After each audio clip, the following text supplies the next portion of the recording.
Prince Harry's life since he and Meghan stepped back from their roles as senior working royals has been anything but uneventful. The couple recently returned to the UK to attend some of Her Majesty the Queen's Platinum Jubilee celebrations and were seen at the Trooping the Colour Parade and at the service of Thanksgiving at St. Paul's Cathedral.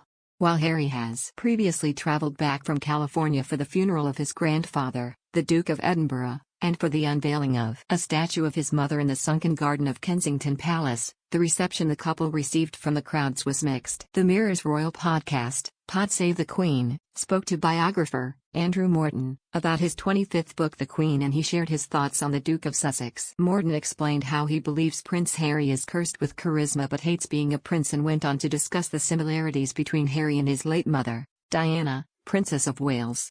Love the royals.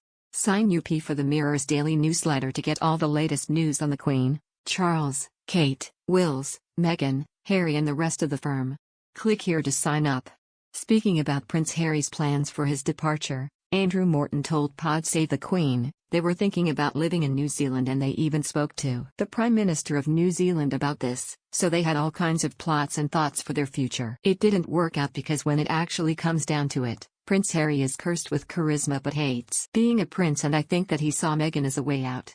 They didn't have to leave the royal family in the way that they did, but they did. The author continued, back in the late 1940s after they married, the Queen and Prince Philip lived in Malta for a while as he was pursuing his career in the Royal Navy, and many thought he would end up as First Lord of the Admiralty as he was such a star. They never thought for a minute that George VI would die so soon, and thought that they would have 20 years or so on the fringes of the royal family. So the Queen has always been very understanding of anybody who wants to step back for a few years and just enjoy family life because you're a long time being a royal. Elsewhere in the interview, Andrew Morton explained just how similar Prince Harry's style was at royal engagements to that of his late mother. He said, Prince Harry was and is a natural. He and his wife have got charisma, and there is no denying that. People do respond to them in a very positive way when they meet him. There is obviously a lot of negativity surrounding their behavior and their policies, but Harry has always been someone who connects. And when I see Harry kneeling down with his arm around some kid, I am just watching Diana. It transports you back 25, 30 years. While Prince Harry and Meghan's explosive interview with Oprah Winfrey saw the couple deal the biggest blows to the royal family, Harry openly expressed his thoughts on the firm and his position a number of times before this.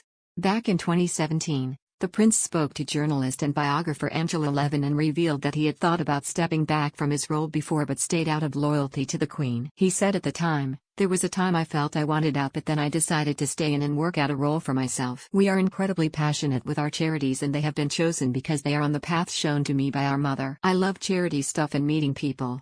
He went on, "I am determined to have a relatively normal life, and if I am lucky enough to have children, they can have one too. We don't want to be just a bunch of celebrities, but instead use our role for good. We want to make sure the monarchy lasts and are passionate about what it stands for. We feel that the British public and the whole world needs institutions like this, but it can't go on as it has done under the Queen. There will be changes and pressure to get them right. Things are moving so fast, especially because of social media, so we are involved in modernizing the monarchy. We are not doing this for ourselves but for the greater good of the people and the monarchy we represent. There is so much negative in the world. We as a family try to bring something positive.